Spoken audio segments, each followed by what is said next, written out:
Assalamualaikum mbadewol ngali kanton ngali bismillah santeng nalba ker fadu jibeka mfalale maltu president center la men go fondinge men commando e fontida ka portas a milano go mayto samba riman jang betamo sande e bel fango dunle sa mbelonje sande pour kana kebula so betamo sande sabo frejang miana go langa jang sabo afumola exactly be min to la mo kerenja Baraka bake lamin sign them venting mile 2 prison ni kalamuta ko tenelu mun tamida den fonninkel mun findar dum internet kola e mutala ye riman bari bi muruta code nga code appeal ke ane application for bail en naka bail nyin grande wala magistrate nyin sondala ka bail di fonninkel nyina so sign them venting nara mile 2 ka wala bonni mile 2 jang mbe wolto jande niaje fonninkel feloring amanke kontane kuti bari ferendi be denglo la kan denglo be dending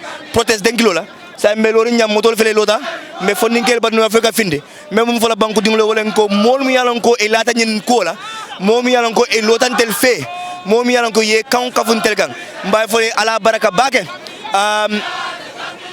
fonninke ya manke kuti mu yalon ko soneda sago fonninke mu yata ko ka keloke ka banko dada wonte kala kuti mu yalon ko be la wona kan ayke amanke ko mi bet sila internet ko na ayke ku jamal lebe kala je mbida prison la nyima ke folo de ngada prison dron mbida selo ko nyima ke folo de fonninkele wuli yela balamba itani ta selo ko no mba fala mo be ala baraka fonninkele be findila de mela bage anu mumben bulalaw noma mbo fana fala miliele ade mela bage ala baraka what is next abila bindo so ni ebula sainden comme in kafanya na society kondron mbe agida ko nge samba bichoto pour ye ku bari fana ngela konton la futo ning bella granul kere klinde so me konton samba la bichoto mi ko bidaje ye ku den nga konton je nga si e fonyo ni no ning nge bulay tela mol ya folo den be munkela kote ke nganaw sada yes madam kebe fere kebe madam la ansa mbale maltu bundala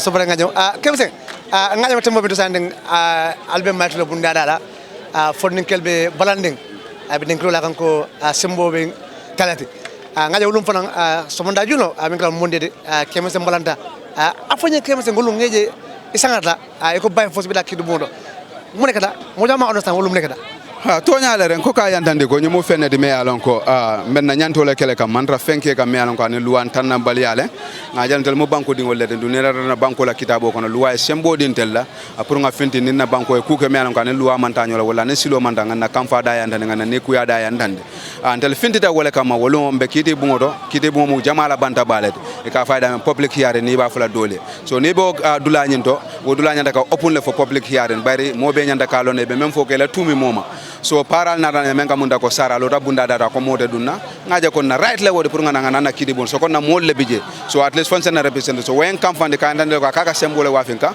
fana ya ndanda la ko jante yaade jam manke la suwo kono di jam mo be la banta balde jang so wole mbalo kandindi nga ndanda la pour ka lodula ya ndanda la nga taki nga nyotaki bunda data pour nga dun kono to o kada fende melan ko akeda je ndum ala anata ke nyame modol dundal fo wado men kidi bungo afenka because wado dol eno ka fo men ko portraits wala ka fo ko activism is not a sense of defiance but a sense of injustice so ndel yaaje ko injustice le kata nyim banko kanjan so we make sure that kon tel fondi ko nga finti nga ko de melan ko mba kele kan du nga jele ko say nga wulta kelo men dan ka munta ko man sakunda ya moyle ndu yen suutele ndu nga fen demand e ka kele because ni dada jibe ka ben finti da foloke ko kiti tela la fake fanjo ko do le ka fay judicial remuneration bill finti da janne wulta ko la janga protest ke député bu ngo nyaati lo nga je yo bilo mu da ya withdraw mboda wodo looted asset na dana men kamunda ko ya jamela fon men wafita nyim banko ka ben findita no ministre ta don député bon ka listo fon dila mo la mel yalan ko ya wafi bar ka ben del findita be do kono mo dol soron jele dol buute jele dol fongol teta jele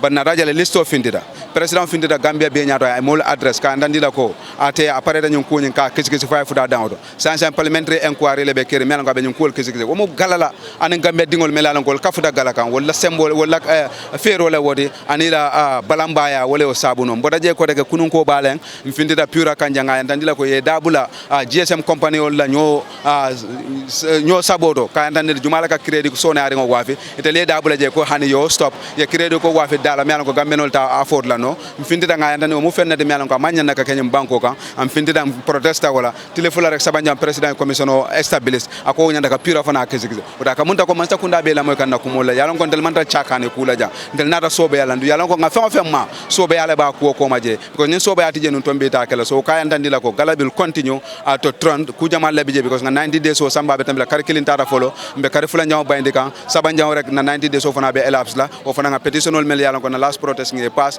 mbe wol fana folo la ka make so dat ko man sakunda mel nga be tilina man sakunda me yalon ko takapala yani nankar yaade taraje banko la ko do be murla banko dingol kay banko dingol nafa pour la nyaatota wala m galala hajo ni man sakunda ko lumena wala ngarabe tela ndel lafto damala ba ni mo ko rek galabe tala lo nja ete kala kidi wara wade ebe kidi bonde ebe reportina loya musimpata min ka loya labin dawra timomol ye musimpata kaje ko ko kam buruje ka bewdi mol afmo exactly bi kota la nyaadle ha ya kada ba ke nyil mo mol de melana gonte jolano loya ya mo fender melan ko akolade kesi sol soto banente la kol wulta wado wade na nyil loyal ben noma e be boreka noma sudan entili bela motol malal han transo e buga nyinen kala ka be nyon ko ke de telefonal tata le sida ye groupe ol soto melan ko whatsapp groupe ol le kata je me mo feral soto la ka sifo on the fort mo fender melan ko jamfa bada lokum fula foninkel melan ko ni la dimbal e ko e ferol findini kandane mon si mo sono file no le melan ko si jojo murundi no la na la revise ala decision revise o keda fendi melan ko akeda je kabi o ferol be kafu nyoma yen telefonal commande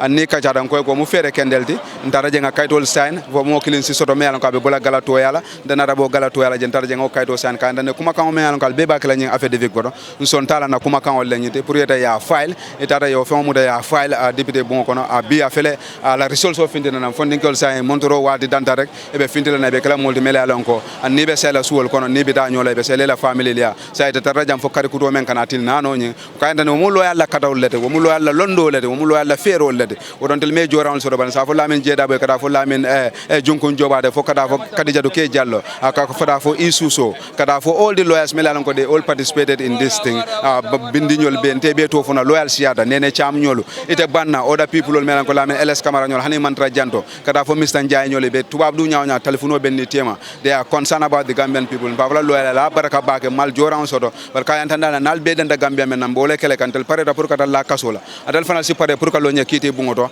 dol fana si pare pour tiaga so du kanol kono dol fana si pare melan ko ben support la financially pour nsin kelo keno because nyin kelo le ben bondila nyina ba nan dingol be Gambia inherit la melan ko si so kose ya fame proud Gambian ba nimma wuli sansa nga Gambia londe silo kan so man dingol ben mi sala julo le ben minine kan le be julo jola fo e fa eta julo banna jola do julo dum bukana pour ay net la development so nyi len ko ulti melan ko be lekele kan dum be continue la ko kala imalande ye belo melande je wala nyini ko nyim fondinke o fondinke ni mo so melan ko se ID card o natno ni woyo na o si belno ba ne ID card o man so no feren e be wuli talulu landa kiti bon nyaati non fo jannen kiti o be ban so option la ni ma ID card so do wuli tan lulu ba ne ID card so de man sula wuli talulu la wala belo de condition o membe je bare na dafa na ka ndandila ko ital mo molti fana melalon ko ye tumi kelo sifa menna e kana dum o kono fo jannen kiti o be banna o fana ka defende melan ko magistrat o fana laaje ka ndandila ko fana siga molti fana le ye tra lu wala sansa o kono andu wado wade nin kiti o kumata nyanda ka available le kiti bungoto do ne fintira ne be kacalo ko la sartola bare ne be kelo kono fana nyanda kata luwa fana la karola pour kana finti luwa e bantala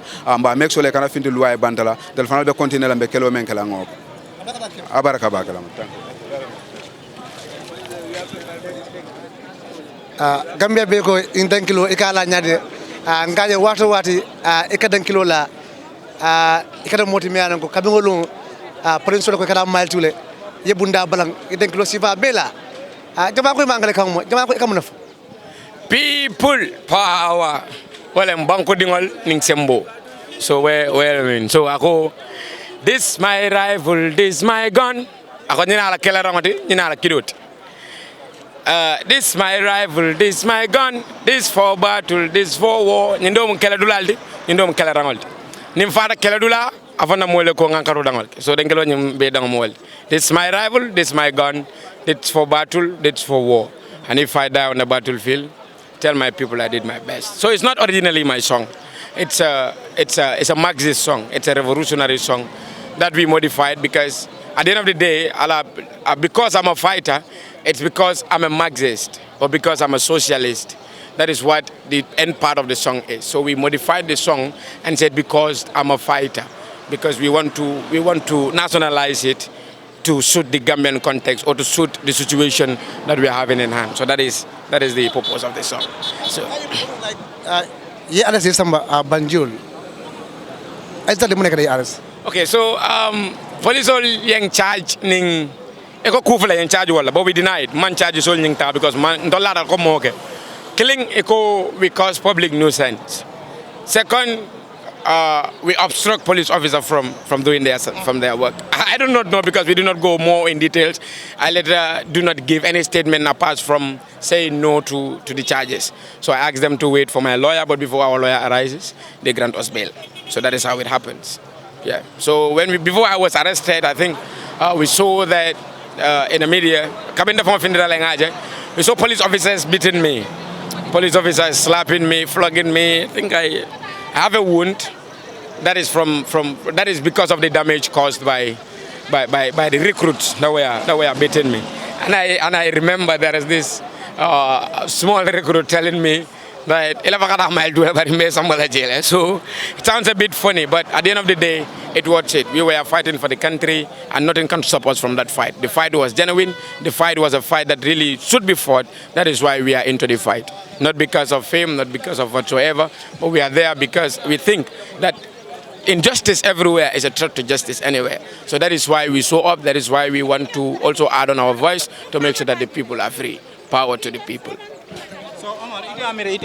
Madam, mvelale maltula bundadala ngaje ifrana minkatela dokulati prison officers ngaje ine kala monduarul ye bunda bemuta kaje ko tanko sabata jang mbete momento fonni ke bala bijang milano go sante inata jang kana kaje ko plika fonni ke bla sada mbete mo sante e be kontre pour kaje ko e be funti no nyaadi de king askam badi bangini mon say su ewole yusu su ewole dafle king sa da ngale ewu di wane badi ahona ko ci olof tay askan bi ni ngi tay gis na fi yaa ngi wote wajul tay la mo ci exactly dama ñëw rek pour ñu génne suma brothers yi ñoom Killa S ñoom El Tigo ak yuñ fi téye yëpp ñoom 23 members yi ñu bàyyi leen parce que dañ leen téye unlawfully so ñu bàyyi leen ñu dem because ñun jaama lañ bugga waaw parce que ñun juruñu suñu yaay juruñu pour ñu ñëw andi fi mile 2 ñun suñu dëkk bi lañ fi nekkal so loolu tax ñu ñëw fii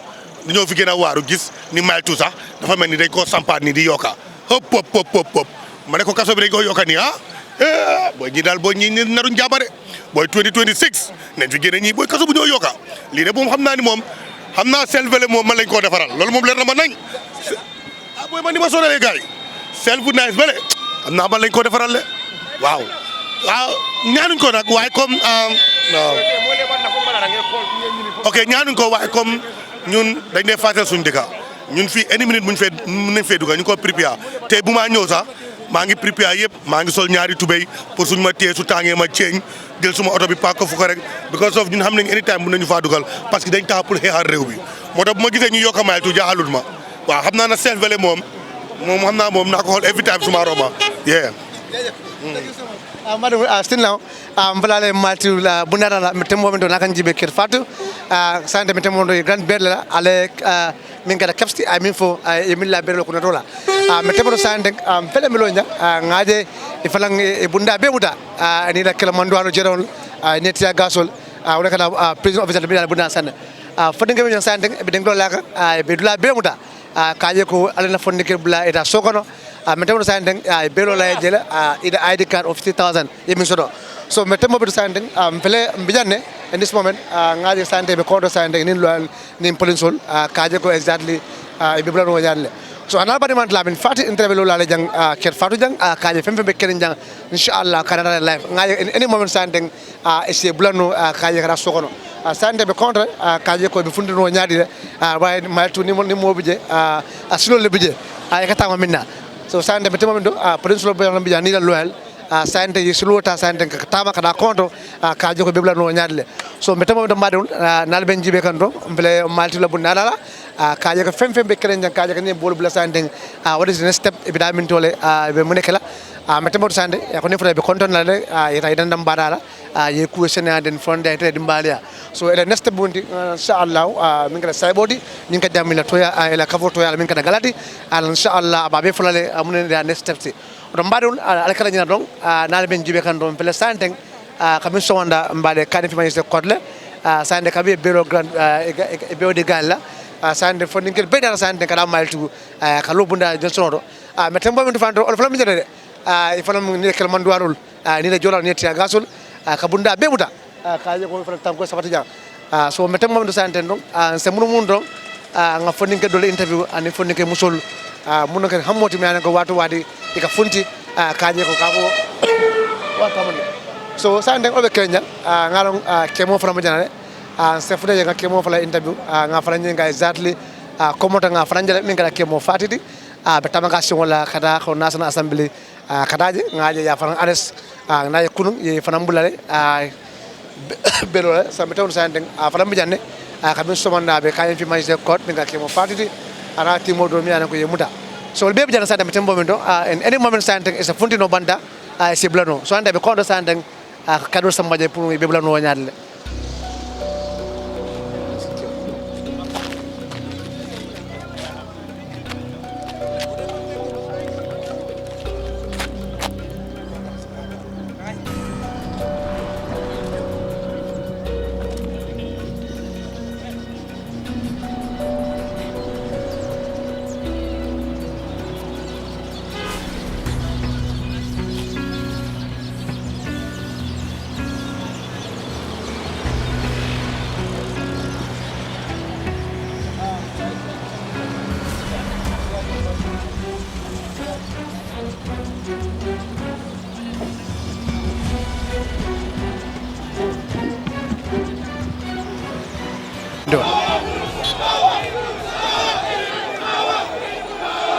One of the Vice President Mohamed BS Diallo saying nga batamika ne maltlo bundala fonni ker fere wuro la ka fa ko people power so saying batamo saying nga be kerenjang that was the Vice President mi saying nga batamika fonni ker be wuri kan people power batamo saying nga ken saying chas drama guy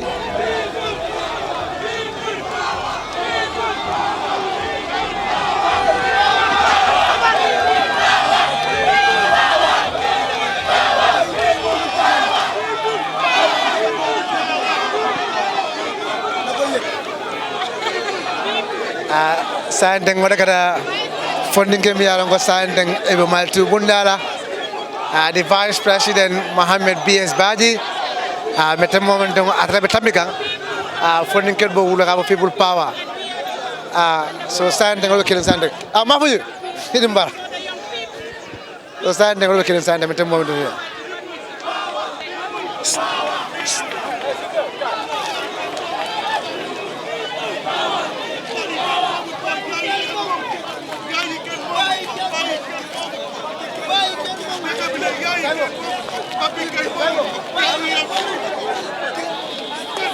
ngaya saying de ngala Vice President da tamigang alwul da ko people power mo nekada.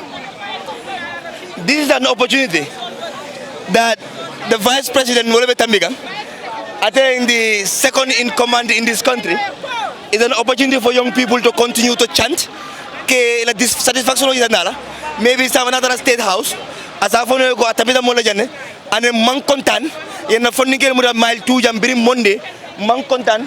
And there was a new opportunity saying that we have access the second in command in this country. And this is what politics is about. Young people are not violent. We only have our voice that we carry to ensure that we salvage this country. You know? So this was a good opportunity, a great opportunity. that we have sent a message to the Vice President. I hope he goes to Cabinet and relay the message. Thank you. Thank you so much, Saibo. Atlongala Damlati. I like Momade. We move opportunity to Kajako. The Vice President was Abatamikane. Ila Nikwa Diet and Lakafayako. Sambo people power, Molla Sembo. So answer if a counter answer, a Mumfunti and follow. Answer Funding Mumfunti, Mile 2 Kono.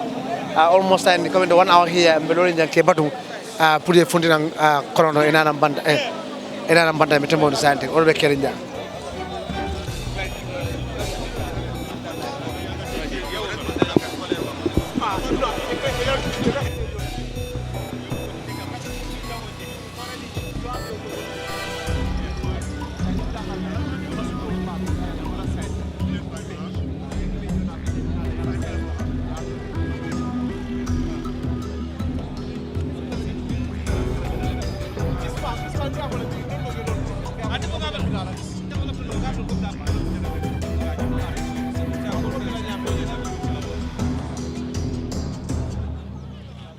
Funda someone remand.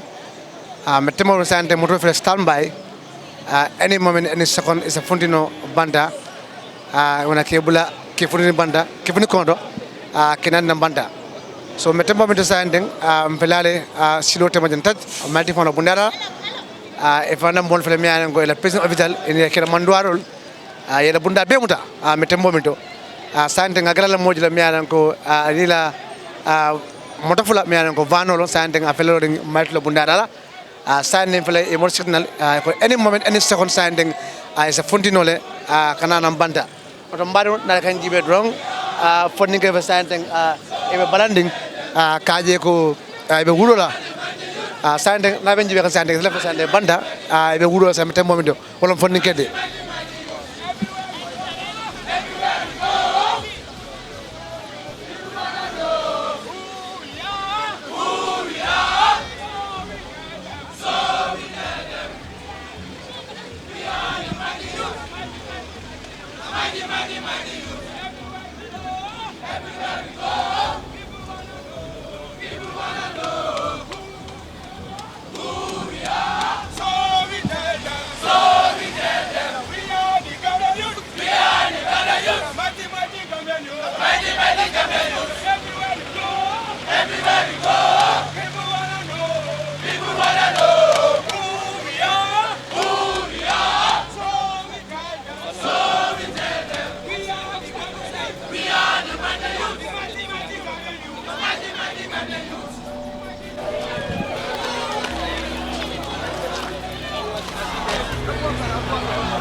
Madam Ansan ala bismillah Kerfatu standing funding ke standing ifele bula ifele kadula motokono science and funda kete pen fele la min sanul be fele metemo standing ifele bulale ifele kadung vano kono at this moment kanana kabo maltula president kono so metemo standing funding ke fele science standing yebula maltu president standing afle kabula vano motokono ningra varoti pour standing kanana kara bado ke ku fande fan members ya so metema do standing iflanting killing ifle kabula moto kono ala vano kono kana e be bula standing milan ko standing somebody manja so standing wodo be kere jam badul na kan jibe kir fatu live mbale maitula bunda dara funding ko milan ko konde funderang science ane yebula metembo mendo kabin ye gan bella kan fi master court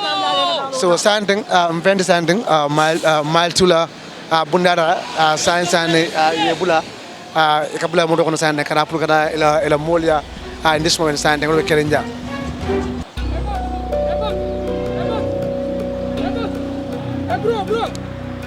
bro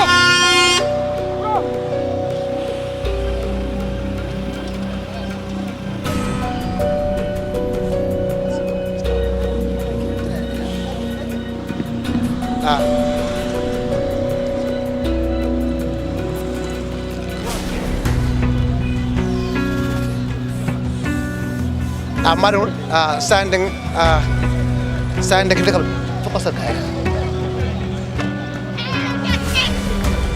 No problem. Mungkin lagi. Sorry. Tas, itu.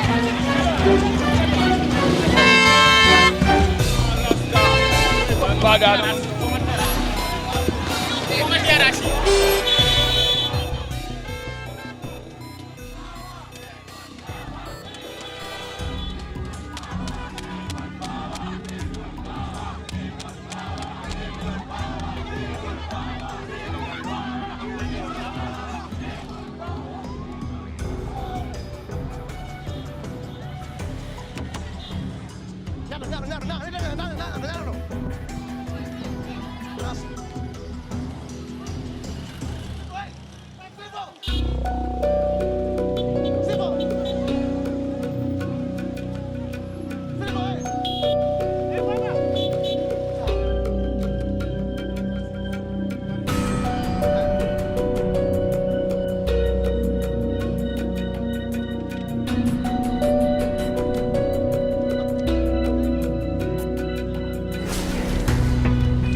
Ifele yebula ifele sanding e kuntrin kara bararo funding ke sanding e be do kunsando do vano kono e go people power metembo mente wolbe kerenjang funding ke sanding e convoy muda kabo matula central prison sanding ke kuntrin barara bijoro aran selaguna en metembo mente funding ke fana wante santo kaita ni go people power sembo nying metemba minto sandeng nga cyber fanje ila piaro afle sandeng mo ko santo afle binaka nang sabo funding kelbe van fula kono binaka sandeng e boda mal to prison sandeng ne bula science sen talu wato le bula kami bay sedo sandeng ay grand bella ida ID card o passport o $50,000 ni me eme min sodo o sandeng me sembo funding kel fele e vano santo enin convoy mina kan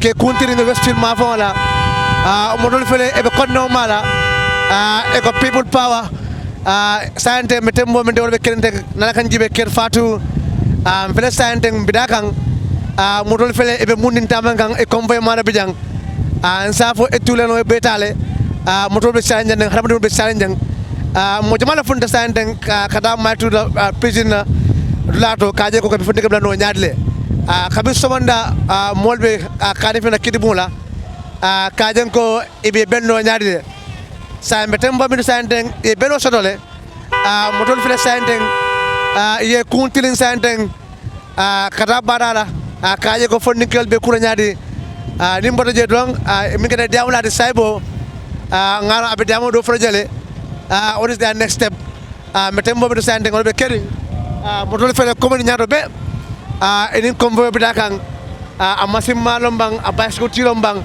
a van lombang a private lombang metembo be sanden ngol be fele sanden e be dakan ke kuntiring katanan bijoto kaje ko ibe kuno nyaadle to mbade on hansa ine be keri jang min kada garal multi mi alan ko yeriman to mal 2 commandant milliard ko fundira non kata kala bala mbay tan ni ami meden PURA office bado kada ba abenyum kabi commandant ye mutadum ye sambanum prestation do pour ye belodi e fo e branda kaje ko police bel malafala sande nana kitiola kidibu na rayta ni ko e sambari man amanna ulung amanna belodi la bal bi afale belodi la metambo bento kabi somonda be kidibu da kaje ko e be rasul no nyaadi le oto metambo bento yebula fele kombo yo fele zafo isnafalo beta fondinkel be siaren silo kan fondinke musa fondinke ke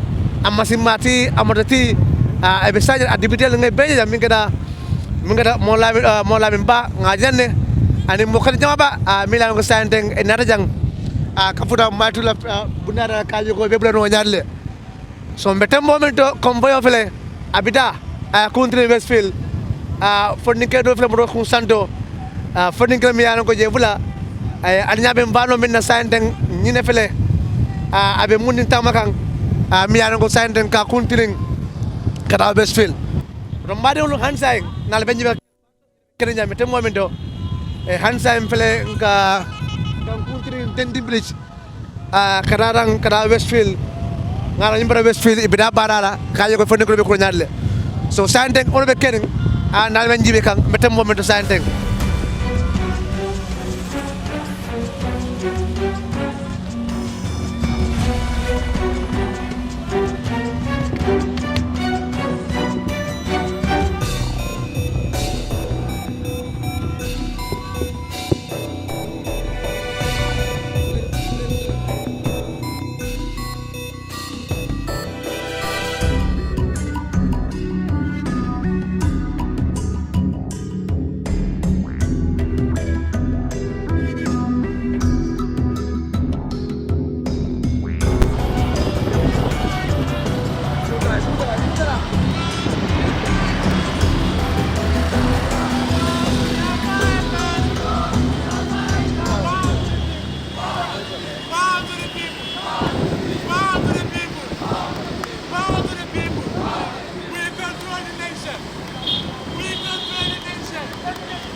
mbadonu hansang nali benji be kan pelale komboyo fele abe bundin tamakan mbetembo bento santeng mbela dendim bridge fondin gel fele santeng amasimati amodati kom nga fala nyaadi le e be silo karo bela buta e be den kilo lala kajo ko people power metembo bento santeng fele santeng ibidakan amotola amasimbala fonnikela musula akebala bebe jan sante metembo bento kaje santeng ni talulu wato santeng talulu santeng na mamme yayi fonnikel bula santeng e fele santeng ke continue kata bijo do kaje ko be kuno nyaadi de an sante metembo bento santeng ko be kerenjang nade kanji be ker fatu comment fonnikel mi yalan ko fundita kela bala mbayta min kala galala modo de milan ko dara PURA kela bala mbayta ndije ngaje president nada ye muta ye sama ye muta min kada operation commandant min kada la min jede nga fa sande abatabi ko do kaje ko bidano nyaadle so sare bitamo sande fele bida combo fele bida killing kaje ko bidano nyaadle to anani badi malon de la min fati ndaba microphone nyaatino nya inna kabela mano min kada charsti ndaleve sande be conveyor noma kabo matula president mudarala kada sande kan kuntiling kada bijodo kaje ko funding kele fele kada je kada keku ne bode sande kade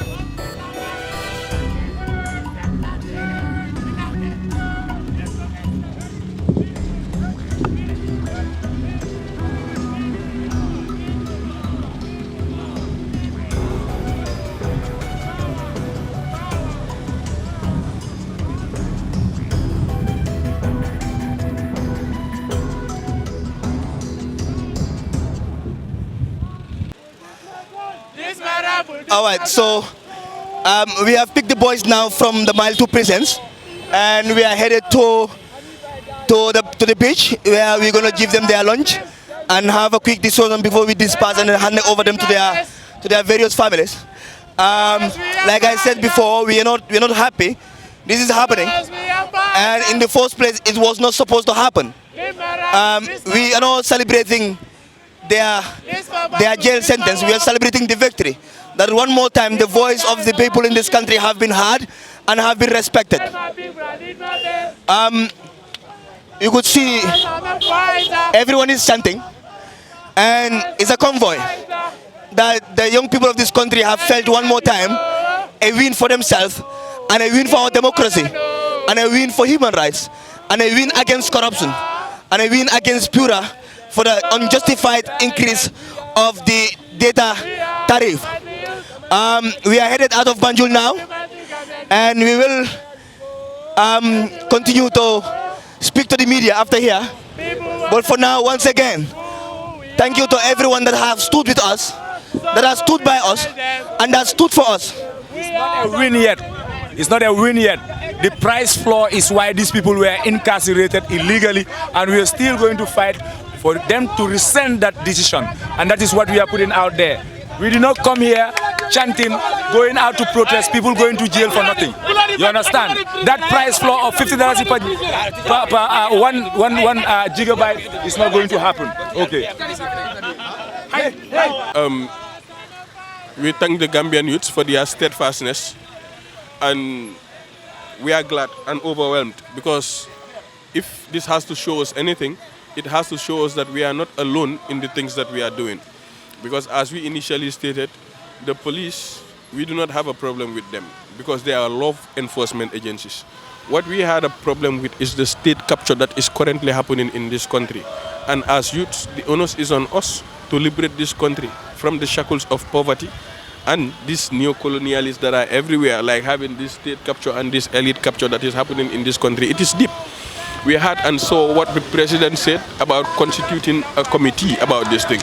But we have been having commissions upon commissions, committees upon committees in this country. And whatsoever they do is to have people sit on those committees, be paid allowance, and at the end of the day, they will come down when the hype is done to justify what is being happening here. What the people need is for the internet, for this internet to be reduced. What these people need is for internet to be reduced so that we can be having people having access to affordable internet. That is what we need.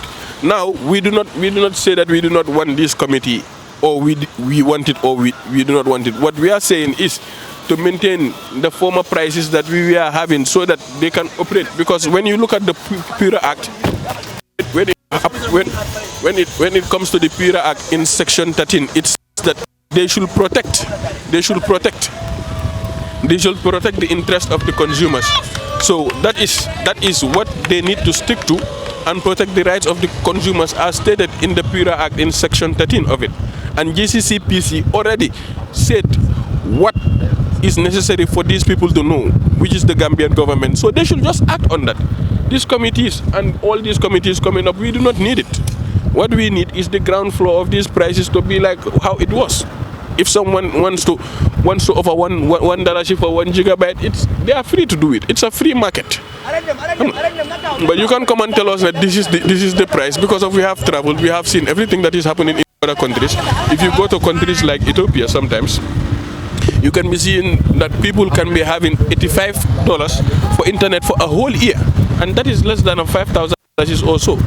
So this is things that people need to understand, because we are not jahils. Like, we know things that are happening in the world, and we are privy to all those informations, and we travel, we see everything that happens. So we do not need these committees. What we need, these committees can carry out their responsibilities separately. But what we need as at now is for the prices of the internet to come down. And that is non-negotiable as at now, because we have seen the conditions of the people living at the Mile 2 Central Prison, and that is a topic for another day. And we are going to be prison advocates because of the unbearable conditions that we've seen our people going through. It's something that we cannot go against. So I think this is what we.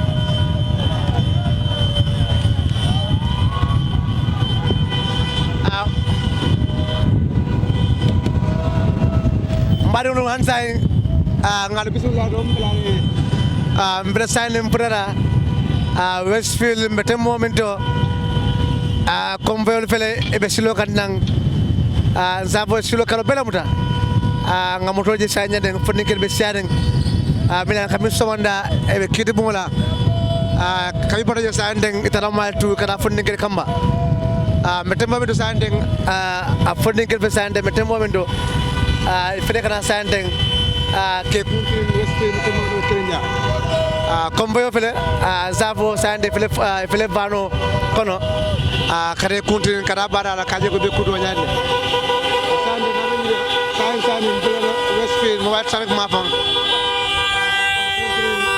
kada bara la sande ko be kelen mbete momento badu fula fodin gerbe wolo kono sande be fere sande ke kunti kada bara la kaje ko be kudo nyande so an sa fela Westfield mbete momento midaka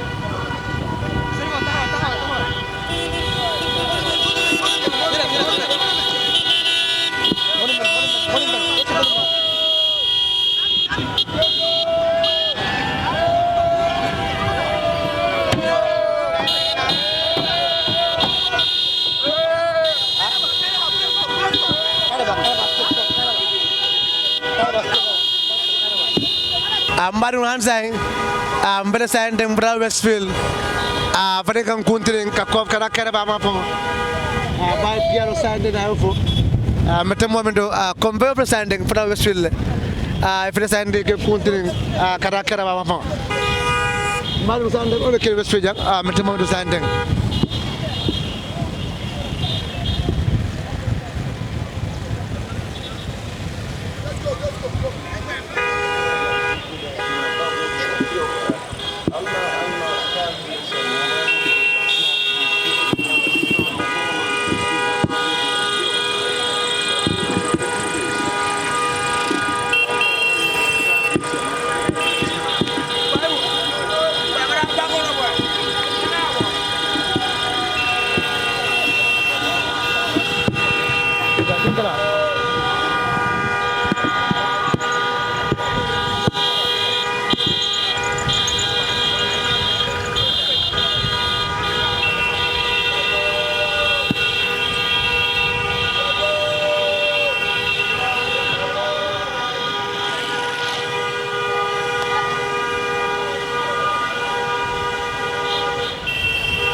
Boy, yalno.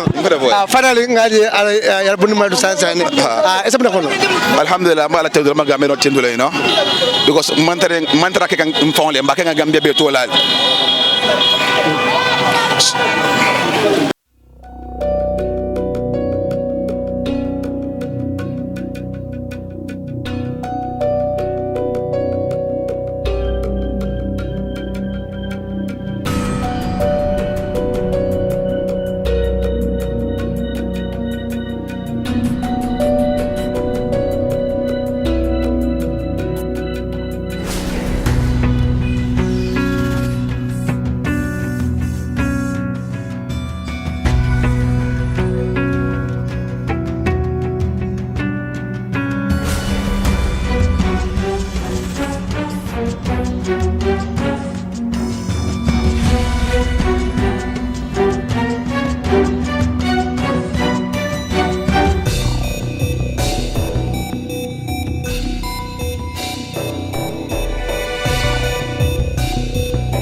This for battle, this for war. This for battle, this for war. And if I die on the battlefield, tell my people I did my best. Tell my people I did my best. Because I'm a fighter.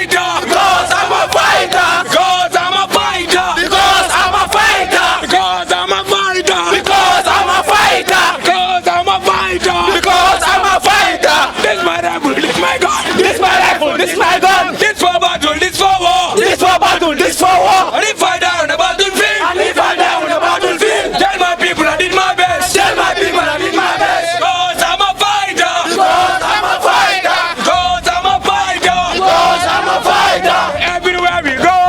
Everywhere we go.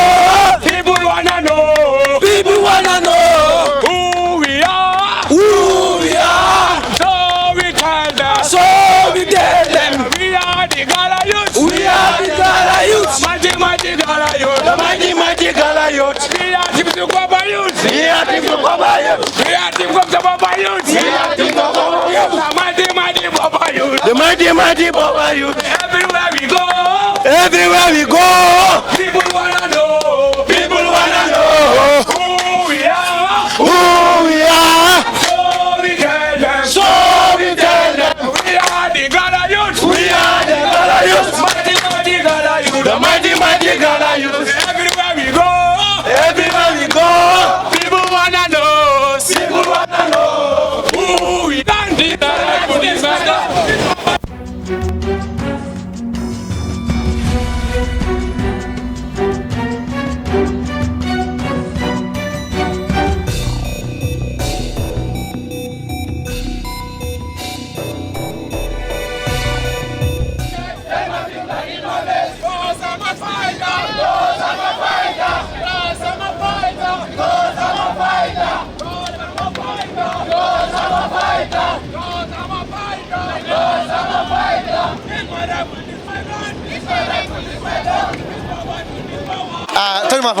Musa Sanya.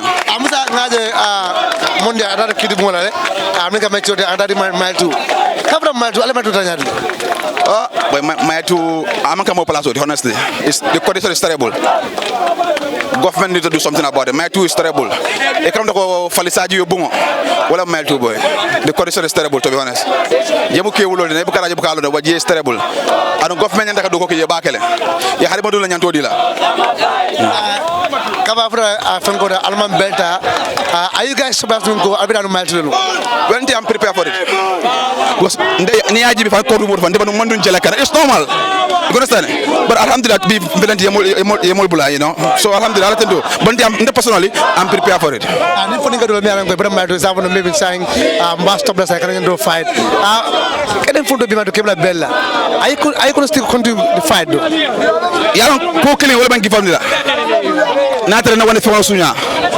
Ona mola fa o almantakala na kukuru wa nyima ko nyima banko do ko le mo ni ntalma ko government enemy ni na problem oje nko signal lo pour ya tra ya do ko kala but it's not like come you have bad intention but ne sare kanule and ne sare tinyala but injustice ko mo mola like adu baratale pour ka kele in all cost mba kelele so government e ka mola moy ni hakilo la e ka you understand because the thing is pour minke government da address le you understand so ni ma address problem olem so government ñene ko la jibe ñil munati ne dalilo mi mo fintindi bo dalilo ñene ko la jibe ya consider ya address kayro sabati ko be maga semboti sometimes kele 6 comments that use you know yeah abaraka bage après ça ndeng yalla bu al mal tu yalla bu al ay simple phone exact yeah I'm excited not for the release but for the simple fact that come seeing all these people living come ila doku ni la activity you know when they could have been doing something different but they preferred and then decided come Terry Street or do the advocacy and then you know do the needful kajoko ila comrade soul we are out and here we are like I said I'm not excited for being released but I'm excited to come the energy that my comrades put in because at the end of the day I knew the consequences before even getting to this whole stuff. I was mentally prepared because being a youth leader is not easy. I was in you know part of the leaders that were leading this whole stuff, and like I said earlier, I knew the consequences. Mentally I was prepared, and I was ready to take the sacrifice as well because we live in a country that you know people are living under $1 on the $50 a month. You know, people are being paid $3,000, $4,000, $5,000 monthly, and being also very comes to like internet and credit in this country, megabytes is a necessity. Come molko domoro ke nyameng with food, water, ikada sama ika konton internet adabe mola life le kono wala nyam because dunia le change the saying. You understand? Technology advanced technology revolves so that being the case adabe mol kono le. And when they have traveled like around the world, there is no country that you go where come internet or a certain katambi Gambia. You understand? Gambia like I said, Ndarasade Jamale, Alemako Ndarasade Jamal. But just to take an example, come na senior Muyalanko Ibijang, Nitara Senegal Jang, just $100 or $200 in Yasang, $10 or mil for an Yasang. Enough internet sort of it comes with calls, SMSs. It can usually you got into like YouTube, series or Jube, you do all kinds of stuff. It can use for it from Abugana Banova, it can count a bank. But in Nigame, we all know 200, 300 yards before 3-4 hours. He allowed to go abandale. So, Ilamundi salary in Bekata, I can't do the internet corner. That doesn't tell well. We have other things to do. People have families. People have to pay their rents. People have to pay their daily sustenances. When it comes to come like Dasamo, Anya Greer, all this put together. Your kids have to go to school. So these are things that needs to be addressed. And then looking at it, problem with it. And this is the reason why we came out at the end of the day. Being on life of sacrifice, pour make sure come like this flowing, I jinde. That was it. Because we all left it for PURA Yalonko. And la responsibility mumunde is not just to price ceiling, price flowing. So price flowing, it focus la world top. But I'm going to Scavoko. I'm going to focus like on come like a some operator. Profit on make that is not their business and it's not their responsibility. La responsibility munde, like I make some quality service. La responsibility munde, Kajeko is affordable. Each and every Gambian from Carton to Koina, mobe sa afford. So basically, just cash with you, thank you so very much. Thank you. Madam Hansa, Mala Bijodo, Kajako San Fonegrepo, Aris Kiras, Sans and Afro Bijodo, Matembo the Sandek, Male Bijodo, Sanagana de Ku, but inshallah, Labrador, the model in the Milan Sanding, Etano Mile 2, Labraka, Matembo, Prale Bijodo Sandek, Evo Kola. In this moment, inshallah, be David Drakela, Alabraka back. In the Mile 2.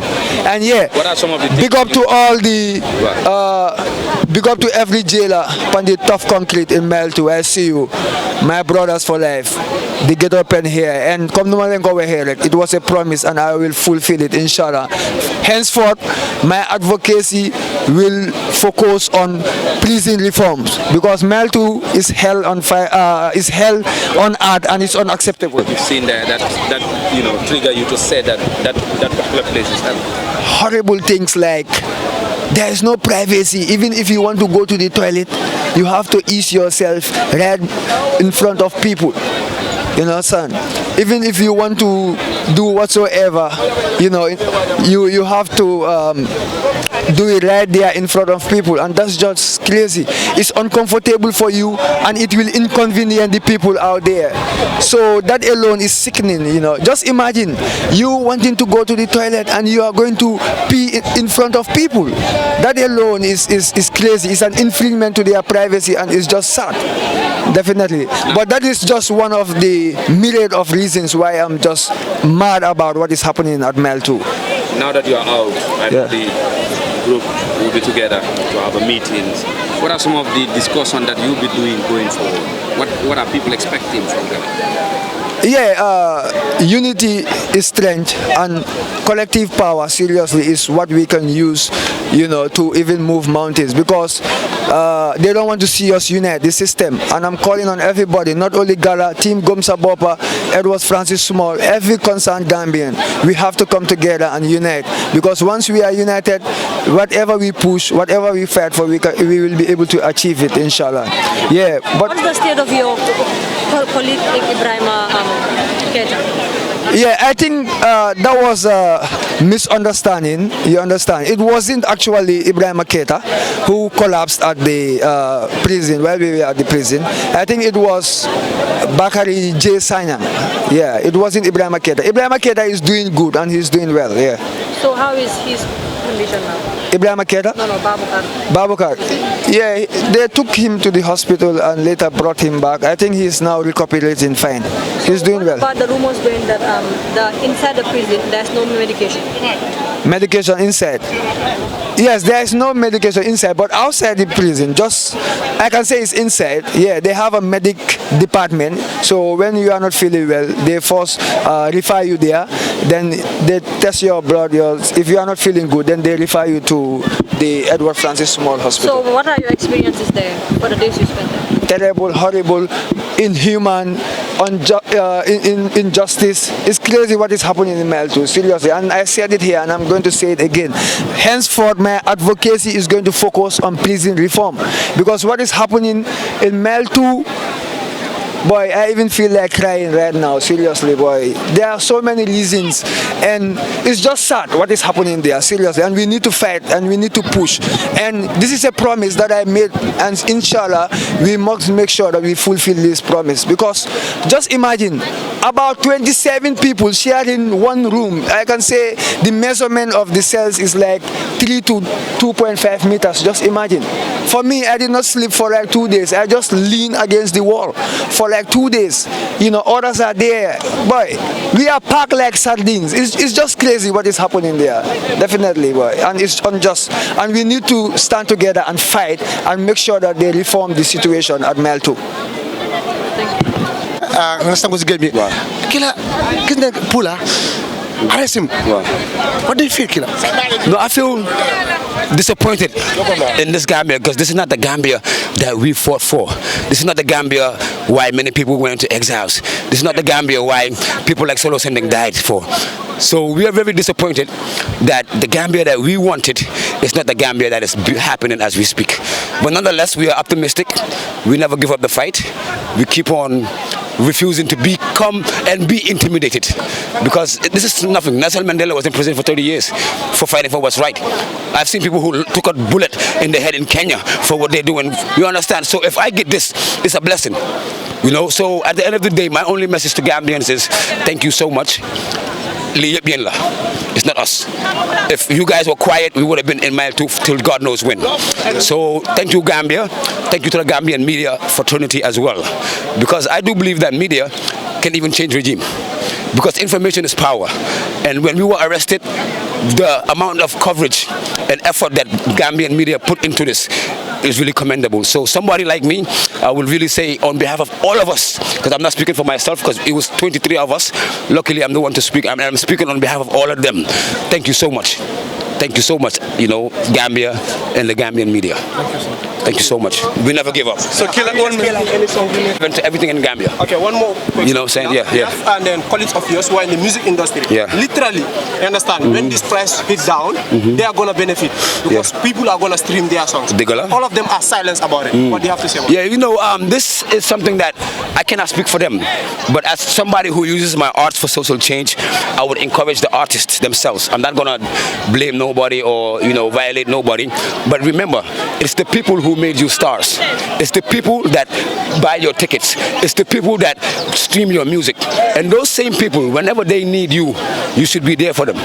You understand? That's why I said in one of my recent songs that's coming out, Sideline, you know, using the people to fill up your pockets, but when they need you, Ananga, Dijay Neh Lameni Amadba, right? You know what I'm saying? So when the people need you, Waji Ananga, as an artist, you have to have this level of consciousness.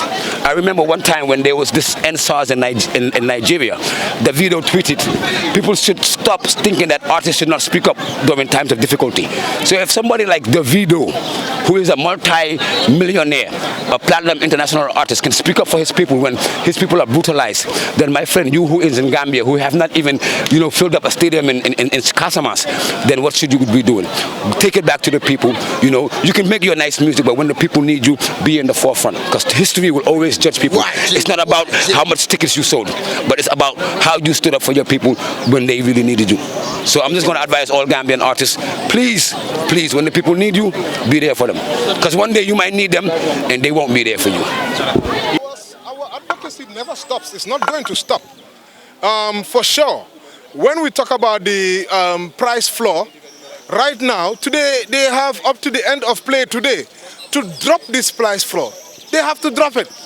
You don't need a committee to drop a price floor. Your own GCCPC, Gambia Consumer Competition and Protection Commission, right? Very long name. I managed to remember it, even though I've been spending so long in Mile 2. They are telling PURA to lift this senseless price floor. And not only that, even NAWEC, the cash power is killing Gambians. They need to bring the cash power. If they are setting up a committee, let them set up a committee to look into the problems. Let them not set up a committee to be getting for allowances, a committee that they are going to be using for to justify why this price floor is in place. We don't want to hear that. Your own GCCPC has told you. So we welcome the committee if it results in tangible efforts. One of those efforts which we believe it should be immediate reversal of the price floor immediately. Let them consider a price ceiling for the poor Gambians. Let them know that fine, they want to advocate for the GSM companies, but the GSM companies can only pay these huge taxes because you and I are paying for their internet, for their data, for their,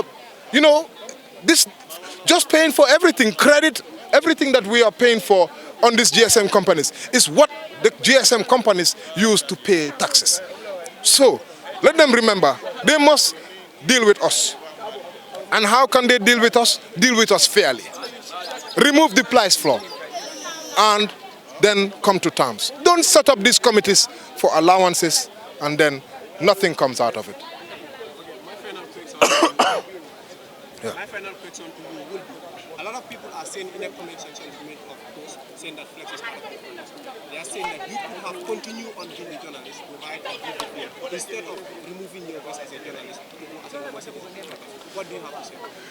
Well, I respect everybody's opinion, but I think that people should also respect my opinion. I'm a journalist, I have every right, and I'm a citizen. Before being a journalist, I'm a citizen first, right? When I first came out and I was advocating about NAWEC, I did that as a citizen and as a journalist. You see, who does it affect here? You are all journalists. When you are posting your videos, when you are writing your stories, when you are doing your research, what do you need? Internet, data. So, fine, I respect their opinion, but at the same time, me, what I believe in and what I stand for, my rights is never given to me. I have to take it. And I have to seize it. And I'm not going to allow nobody to trample on those rights. What is a price floor? It does not even make sense. It's a senseless thing. I first, for those who are criticizing, which I respect, I first did my work as a journalist. Before even removing my vest, I gathered about 5 different media colleagues, yourself included. We went to PURA. We demanded that PURA should come and meet us immediately. And they did. They give us an hour-long interview where we push and press upon PURA. But they were not listening to what we were saying. And we knew that immediately, these people, unless we showed them that we mean business, which was to what? Bring our petition, which is what we wanted to do.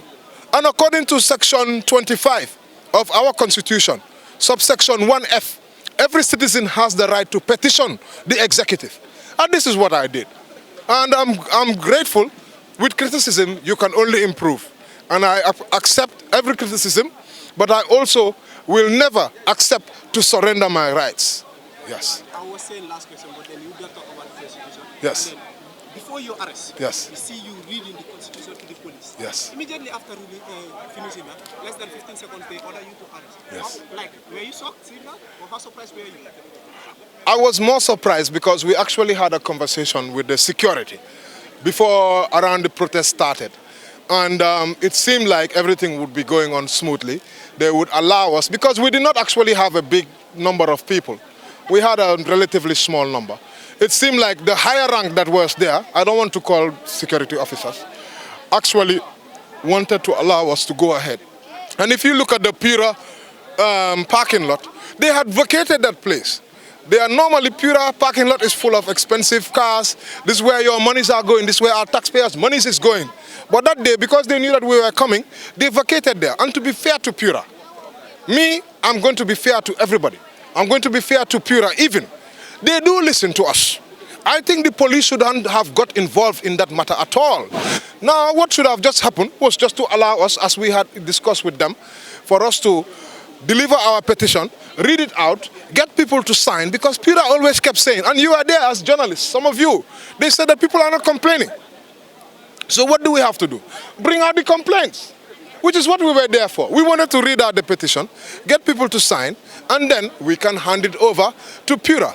Yes, the police, I think, were a bit heavy-handed, and had they just agreed to what we had agreed with, then it would have been fine. But you could see some of them started pushing us. As soon as SAR in particular came, he started even berating his own police officers. No regard for his own police officers, abusing them. And we've seen a lot more of that abuse from SAR all throughout. And we will have to highlight that. Security sector reforms is what we said. This is not what we are asking for. This is not the Gambia that we're looking for. So my message to respond to the question about the police, I did read it out to them. And in fact, those who I was reading it, they were engaged. You could see. They were paying attention. They were listening. And they were looking at it. But unfortunately, they turned around and started pushing us towards the highway. Imagine a police officer. I told them, if you go back to the video, I told them, are you trying to push us onto the highway? Imagine if somebody, you are pushing them towards the highway, right? There is a free parking lot, empty, for Gambians to assemble. What is the problem? You already spoke to them. Now I think the police should have done a very decent thing, which is to allow us to read out our petition, get it signed, and then just hand it in, rather than SAR coming down and behaving in a manner which was very undone as a security officer. We respect our police officers. We have no problem with them, you know. So, but I believe they should also respect us. And also, we all know many of them don't read the Constitution. When I started reading it out to them, some of them were listening. And I want to believe, I am no legal expert. There are many who know more than me. But we seek legal advice. We talk to those who know better.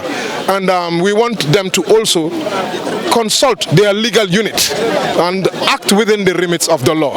And I believe that's the police's work. Thank you very much. Cheers.